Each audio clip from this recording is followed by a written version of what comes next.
The mourning had been arranged down to the last candlestick. St. George's Chapel at Hanover Square had been dressed in white roses and trailing ivy, the pews filled with the sort of guests who kept precise mental ledgers of who sat where and what their attendance implied. It was the 14th of June, 1814, and the Earl of Ashwick was being married. Everyone who mattered in London had come to watch it happen. Eleanor Voss stood at the back of the church in a gray silk gown that was not quite the right gray for the occasion, holding a small leather satchel against her ribs with both hands. She had been told to wait outside. She had been told, more precisely, that her presence was not required beyond her sister's side in the vestibule, and that once the procession began, she was to find a pew, quietly, and disappear into it. She had not done that.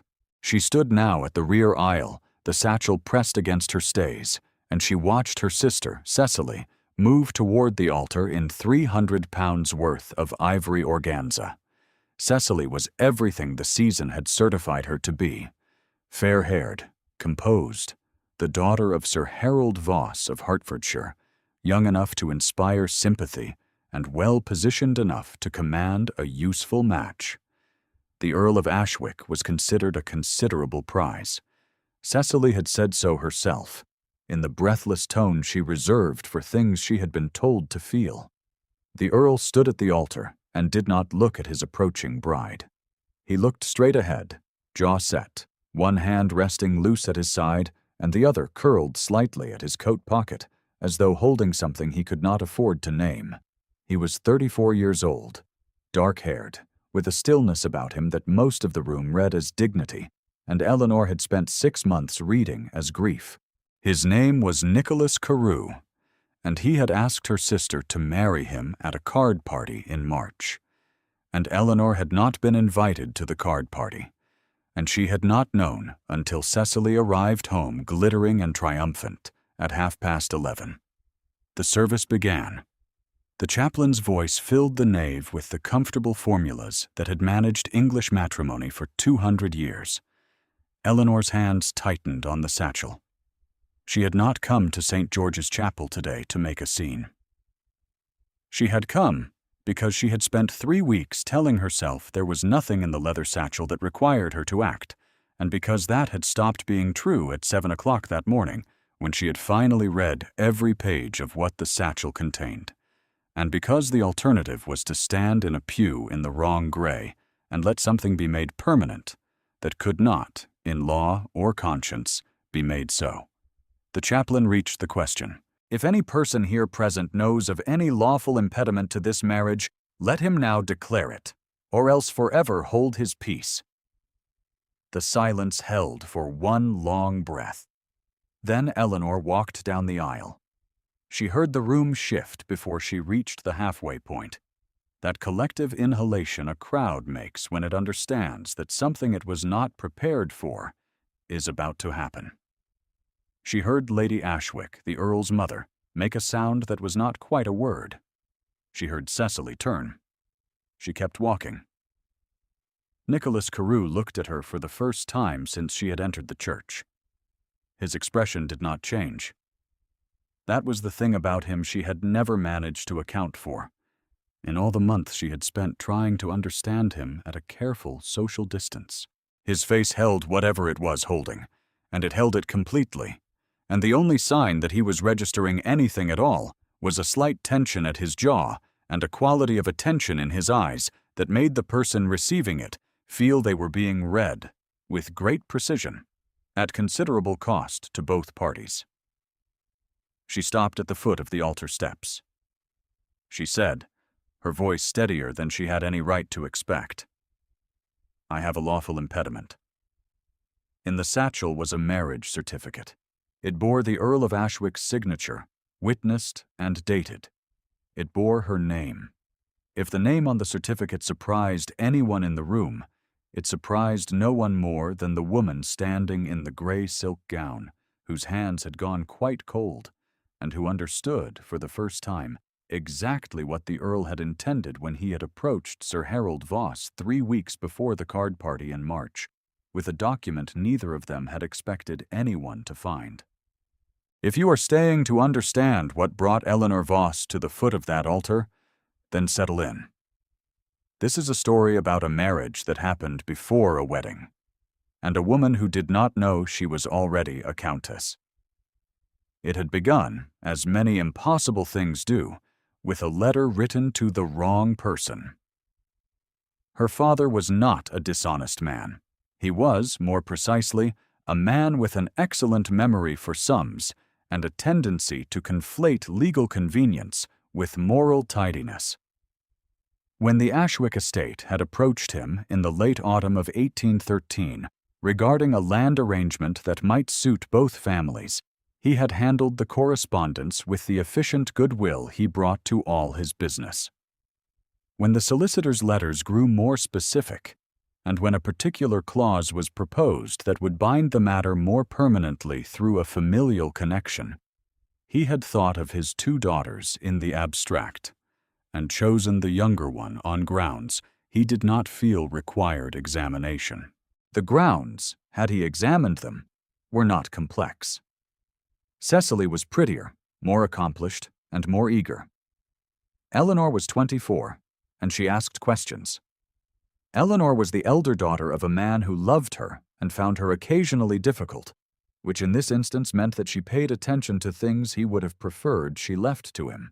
She had been educated beyond her station's requirements by a mother who died when Eleanor was 14, and she had spent the decade since quietly absorbing what the world offered her while working to ensure her father's household ran with a smoothness that he attributed to good management rather than to the daily, invisible labor of his eldest daughter. She had first encountered the Earl of Ashwick at a small dinner at the home of the Pennington family in October of 1813, before the card party, before Cecily's engagement, before any of it. She had been seated 2 places from him on the wrong side of the table and had heard him argue, with quiet authority, that the Corn Laws were producing consequences their architects had not anticipated and could not now afford to ignore. Most of the men at the table had disagreed with him on grounds of custom rather than evidence. Eleanor had said nothing because she was a baronet's daughter in a room full of peers, and she had learned the particular art of being present without being visible. She had thought that he was correct. She had thought about it for 3 days afterward. She had not expected to encounter him again. She was wrong. The land arrangement between the Voss estate and the Ashwick holdings required several meetings over the winter, and Eleanor attended 2 of them by accident, having arrived at her father's study to deliver correspondence at precisely the wrong moment, and been waved in by a father who had already forgotten she was not supposed to be there. The first time, she sat in the corner and said nothing. The second time, a figure in the solicitor's draft contained an error she recognized from the household accounts, and she said so, quietly and precisely, and the room went a little still, and the Earl looked at her the way he had looked at the wall above her head at the Pennington dinner. Except that this time, he looked at her. "Miss Voss," he said, "is correct." Her father had laughed and redirected the conversation, and Eleanor had gone back to being invisible, which she had been doing for years and had no reasonable expectation of stopping. But he looked at her a second time on her way out of the room. She felt it at the back of her neck, that specific quality of attention, before she had closed the door. What she did not know was that his solicitor had filed a document 3 days later. What she did not know was that her father had been presented with a proposal in February that named her, explicitly, and that her father had read it and decided it was a misunderstanding, and had written back to clarify that he had a younger daughter, better suited, and had enclosed a miniature of Cecily without consulting either of his daughters about the matter. What she did not know was that the Earl of Ashwick had received this response, and had sat with it in his study for a very long time, and had then done something she would not understand, until she had read the certificate in the leather satchel 3 times through at 7 o'clock on the morning of his wedding day. If you wonder how Eleanor found the satchel, she found it in her father's locked correspondence drawer, which she had opened with the smaller of his 2 desk keys, because he had asked her to retrieve a household bill and had forgotten to specify which drawer was locked. She had found the satchel between 2 bound ledgers, the sort of placement a man uses when he has put something somewhere he does not intend to revisit. She had opened it because that was the kind of woman she was, and she had read what was inside, and she had sat at her father's desk for a long time, and then she had walked to the church. The document inside was a special license, signed and dated in January. Attached to it was a certificate of marriage, signed by both parties and by 2 witnesses, at a small parish church in Middlesex on the 28th of January, 1814. The parties named were Nicholas James Carew, Earl of Ashwick, and Eleanor Margaret Voss, spinster, of Hertfordshire. Her signature was on the certificate. She knew her own handwriting. She had signed her name to dozens of her father's household documents, and whoever had prepared the certificate had used one of them as a model. Her name, her handwriting, her hand, reproduced with enough precision that a magistrate would require considerable evidence before questioning it. She had stood in the chapel aisle with the certificate in the satchel at her ribs, and she had said, her voice quite level, "I have a lawful impediment." What happened next was not silence, exactly. It was the sound a room makes when it is recalibrating. Lady Ashwick, the Earl's mother, sat in the front pew in slate blue satin and appeared to have aged 5 years in the space of Eleanor's walk down the aisle. She was a small woman with excellent posture and the undefeated confidence of someone who had never lost a significant engagement in her life. She said, with the precise carrying tone that had been managing drawing rooms for 40 years, "This person has no standing here." The Earl said, without turning to look at his mother, "Be still." 2 words, level and without particular emphasis. Lady Ashwick became still.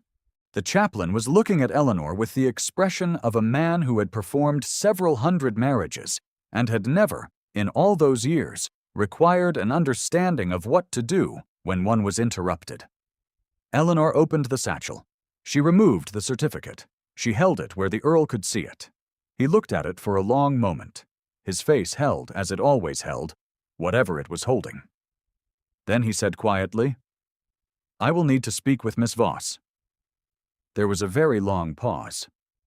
The room registered that he had called her Miss Voss, rather than Lady Ashwick, rather than anything that confirmed the document in her hand, and the room did not know what to make of that, and several people leaned slightly forward.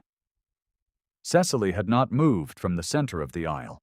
The ivory organza was still arranged as it had been arranged, as though the morning's catastrophe had passed through it without disturbing its fabric. Eleanor looked at her sister and experienced the particular grief of a person who loves someone and has spent 24 years watching them be handled rather than known. Cecily was 21 and had been told all her life that she was the beautiful one, and had received the message and made of it what she could. She did not look angry. She looked frightened, which was worse. Eleanor said softly, "I am sorry." Cecily looked at her for a moment and then looked away, and Eleanor understood that they would have to find their way back to each other through a landscape that neither of them had chosen. The Earl stepped down from the altar. He walked to where she was standing, and he stopped at a distance that was correct in every technical sense, and was also, in some way she had no language for, quite close. He said, his voice pitched for her alone, "Will you come outside?" It was not a question. She had known for 6 months that his commands were not questions, and she had spent much of that time interpreting them wrong. They walked out of the chapel side by side into the June morning, and the doors closed behind them, and she could hear the sound of the room they had left, beginning the enormous labor of understanding what had just occurred. She did not offer the certificate. He did not reach for it. He said, "Your father told me you had objected." "To what?" she said. "To this. To the arrangement." He was looking at the street, at the horses standing in the morning light, at something she could not see. "He said you had been told of the original proposal and had refused it." Eleanor considered this for a moment. "He never told me of a proposal," she said. "He told me nothing." A muscle moved in his jaw. She said, "The certificate. Did you know about it?" "Yes." She held herself very still. "Did you sign it?" "No." She absorbed this. "The signature is mine, as your father had it copied." He looked at her then, directly, for the first time since she had entered the chapel. "I did not know he had done it until the solicitor informed me 3 weeks ago. I was told the matter had been handled. I did not know how." She thought about her father sitting at his desk with the original proposal in his hands, a proposal that named Eleanor, and deciding that a misunderstanding required correction. She thought about what kind of correction he had arranged, and what he had expected would happen if it was ever found. She thought about the satchel between the ledgers. He meant it to be insurance, she said, if the engagement to Cecily should fail, a reason the Earl of Ashwick could not easily withdraw. He said nothing, which was an answer. Eleanor said, "And instead you proceeded with Cecily's engagement. I was told your refusal was unambiguous. I believed you had been consulted. I took your silence for the refusal it was said to be." He paused. "I was wrong to proceed without confirming it directly. That is mine to account for." She thought about the Pennington dinner. She thought about the second meeting in her father's study, the correction she had made in the solicitor's draft, and the way he had said, his voice quite level, that she was correct. She thought about the sound of a door she had not known was closing. She said, "What happens now?" He said, "That is not a simple question." She said, "I know." He said, "The certificate, as it stands, is a forgery. It names parties who did not execute it and witnesses who did not witness anything. It could be argued, and successfully, that it has no legal force." "Yes," she said. "It could also be argued," he said, his voice entirely level, "that it represents an intention that was clearly present on one side, and which, had the communication between the parties not been interfered with, might have produced a legitimate document. Whether that argument is worth making is not a question I am prepared to answer here." She said, "What are you saying?" He said, "I am saying that there is a difference between what is true and what is in the satchel, and I would like very much to understand the former before I address the latter." She looked at him. He looked at her.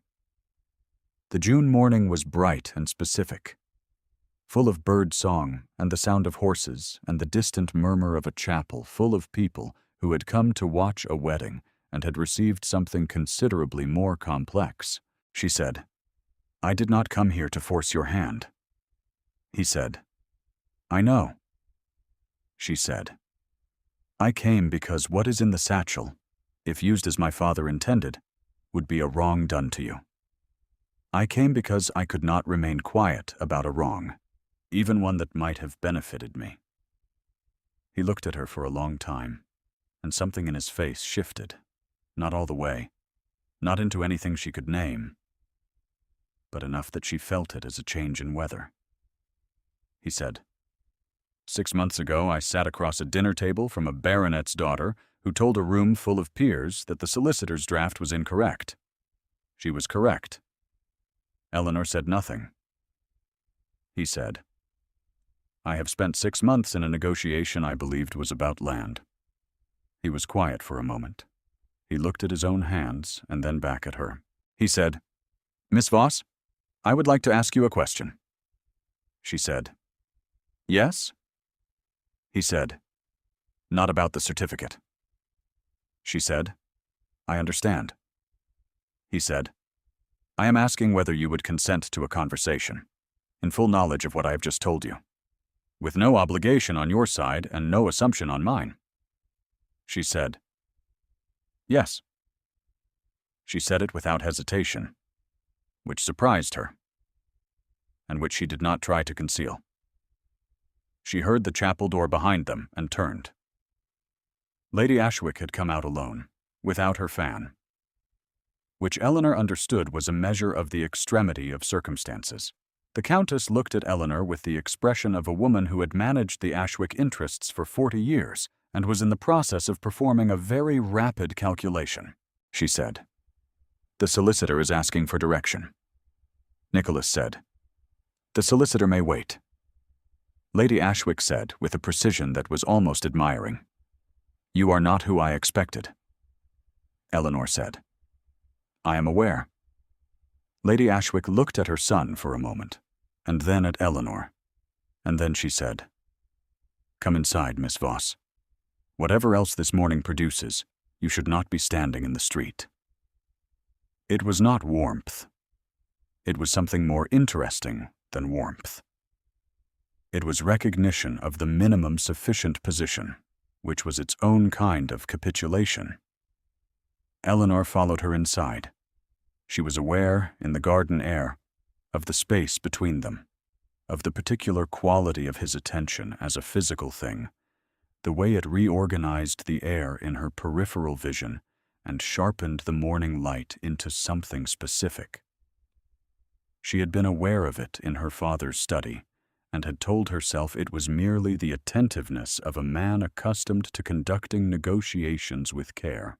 She had told herself this with considerable conviction, and had not entirely believed it, even at the time.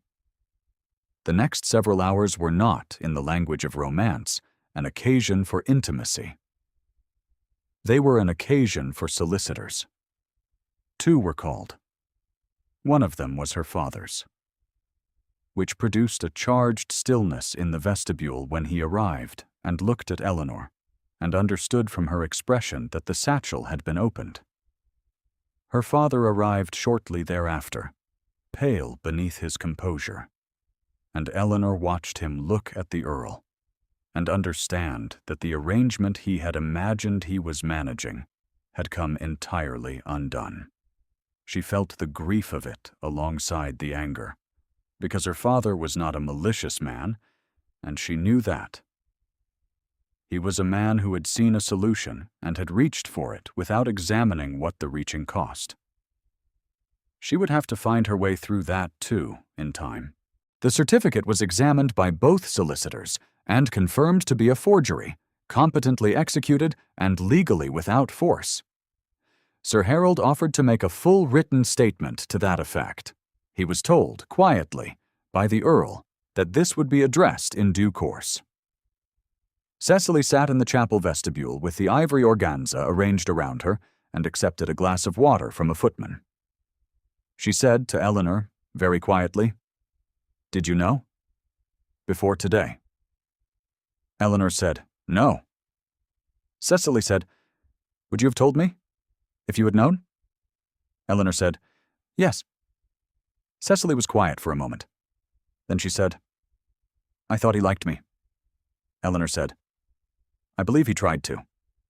It was the most honest thing she'd said all morning, and Cecily looked at her for a moment, with something complicated in her eyes, and then looked away.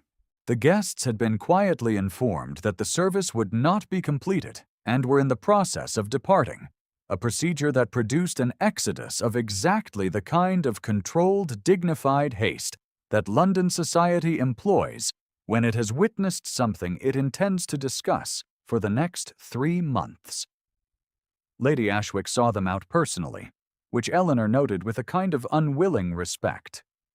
It was late afternoon before the vestibule was empty of everyone except Eleanor and the Earl. The solicitors had gone. Her father had been asked to remain available and had departed with the expression of a man considering his options. Cecily had gone home in the carriage with Lady Ashwick's assurance that no public statement would be made that named her in any unfavorable light, which was more grace than Eleanor had expected, and which she suspected had been his instruction. She sat in the vestibule on a bench that had been holding the coats of wedding guests an hour before, and looked at the leather satchel on her lap. He sat at the other end of the bench. He said, "Are you well?" She said, "I am quite confused." He said, "That is a reasonable response to this morning." She said, "The certificate. What will happen to it?" He said, "It will be destroyed. Quietly and without record. Your father's statement will be filed with my solicitor's office and held in confidence." She said, "You are being more generous than he deserves." He said, "He is your father." She absorbed this. She looked at his hands, at the slight tension remaining in the one resting on his knee, at the other that had gone to his coat pocket and rested there. She said, "What is in your coat pocket?" He looked at her.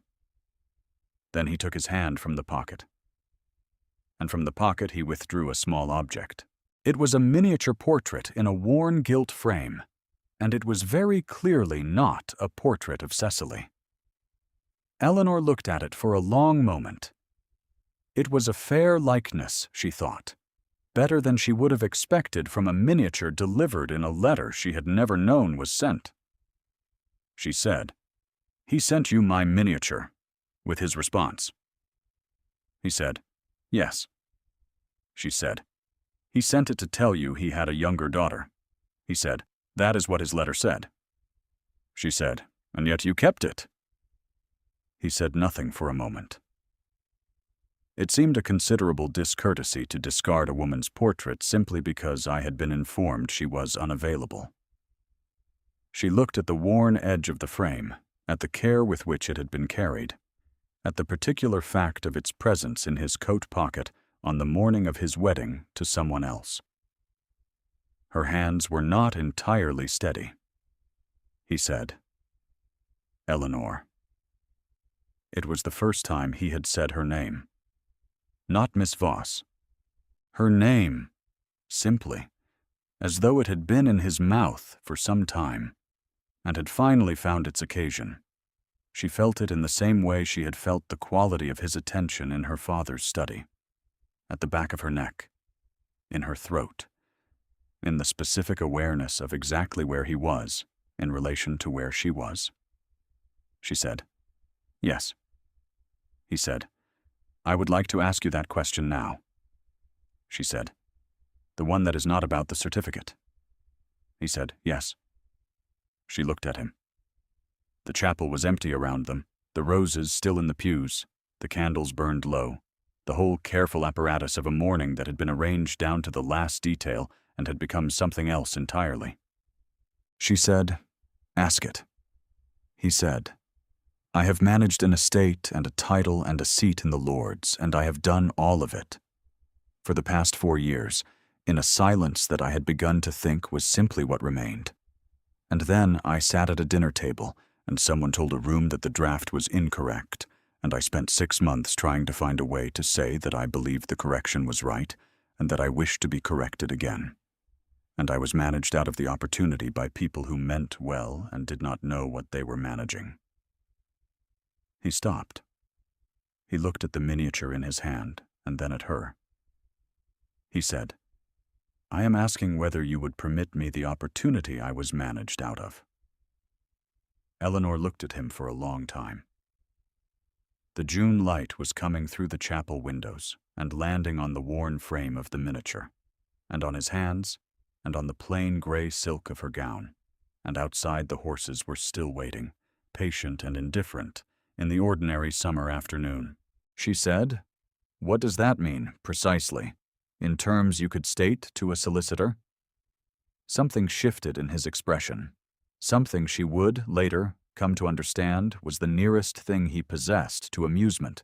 He said, "It means I would like to court you, Miss Voss, formally and with full knowledge of everything that has occurred this morning.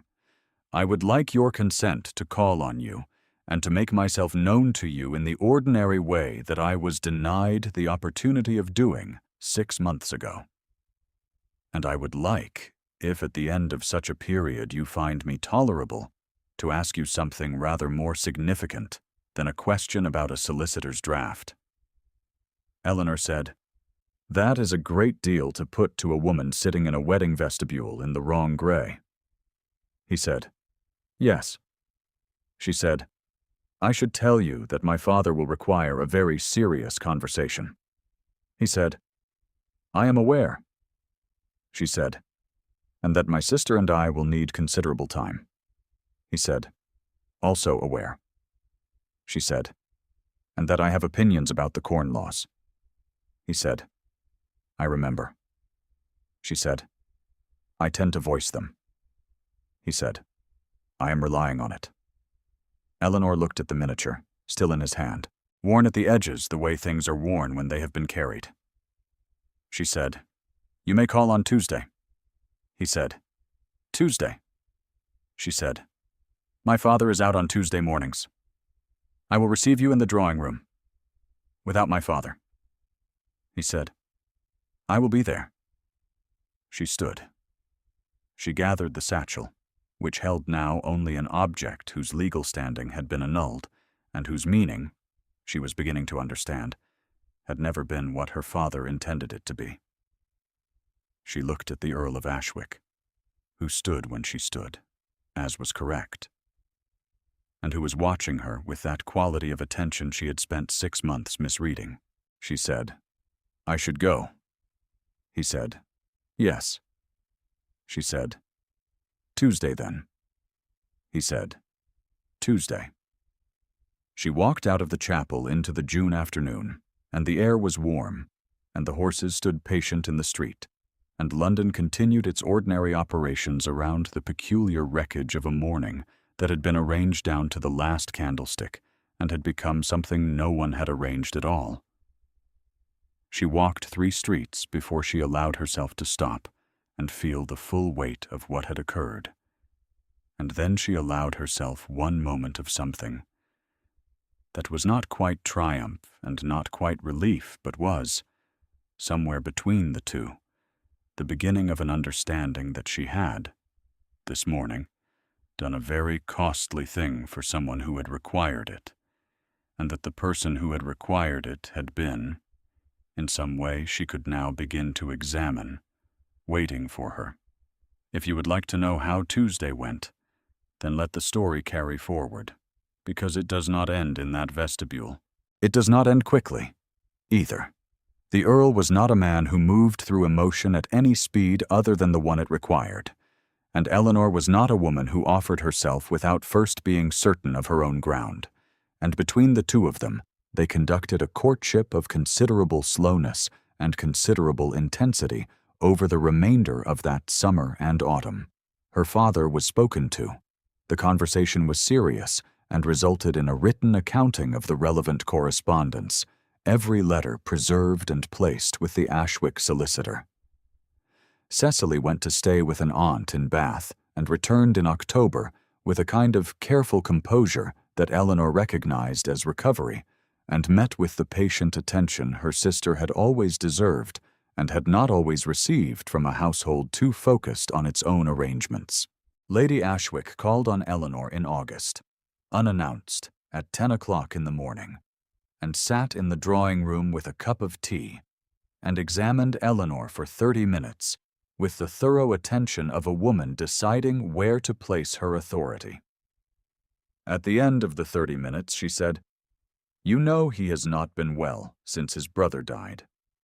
Eleanor said, "He has told me something of it." Lady Ashwick said, "He did not tell you everything." Eleanor said, "I did not expect him to." "Not yet." Lady Ashwick said, "No, you would not." She set down her cup. "He told me once, after Edward's death, that the difficulty was not the grief itself, but the silence of it. That there was no one who would permit him to carry it without trying to manage it away. She paused. I was among those who tried to manage it away. I thought I was being useful.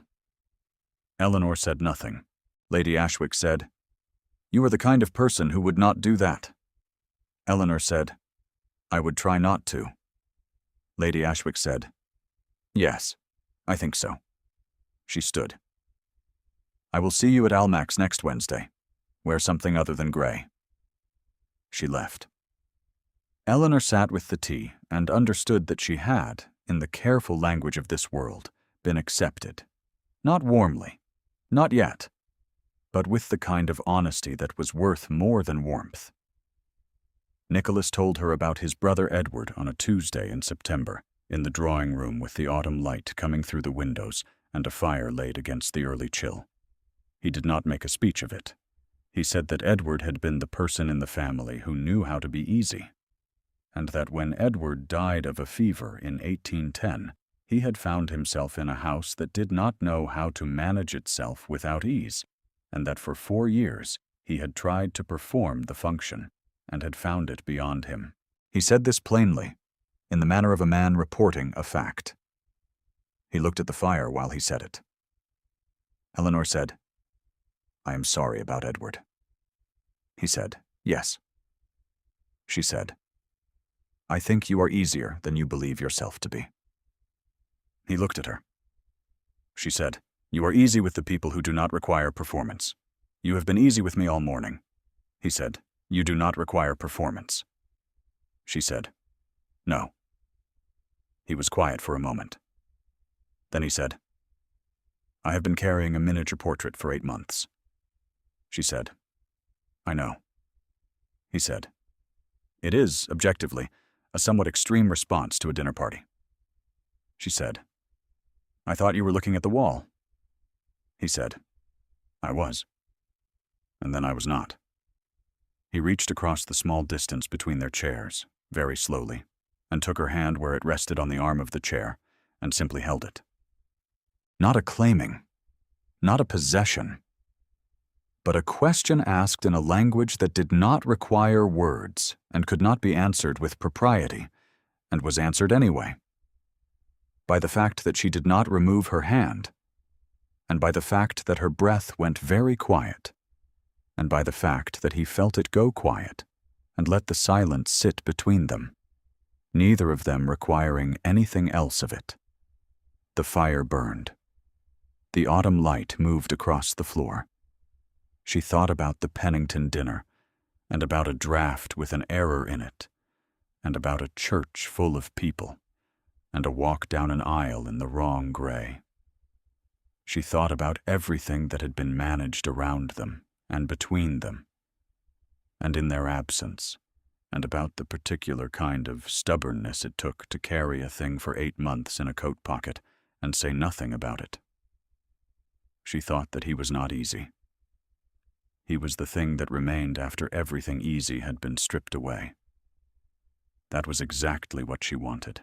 In November, in the garden at Ashwick House, with the last of the season's roses still holding against the cold, and Lady Ashwick visibly not watching from an upstairs window, he asked her. He asked her the way he asked most things, directly, without ornament, with the quality of attention that made her feel she was the only thing in his field of vision. He said, "Eleanor, will you marry me?" She said, "Yes." Not with hesitation. Not with the careful weighing she applied to most things. Simply yes, because some questions have been answered before they are spoken aloud, and because the correct answer to being seen, truly and at cost, by someone who had every reason to look away, is yes, without reservation, in the full knowledge of what it requires of both parties. They were married in January, quietly, at the small parish church in Middlesex that had been named, in error, on the forged certificate. It was a choice she had suggested, and he had received without comment, and then agreed to, with a seriousness that told her he understood exactly what she meant by it. Lady Ashwick attended. Cecily attended, from Bath, and stood beside Eleanor with a composure that had been earned rather than assigned, and pressed her hand before the service, and said nothing. Because some things between sisters do not require words. Her father sat in the third pew and looked at his hands for most of the ceremony, and Eleanor forgave him, not entirely, and not without conditions, but as much as the occasion required. And more would come in time. That, too, was something she had decided for herself.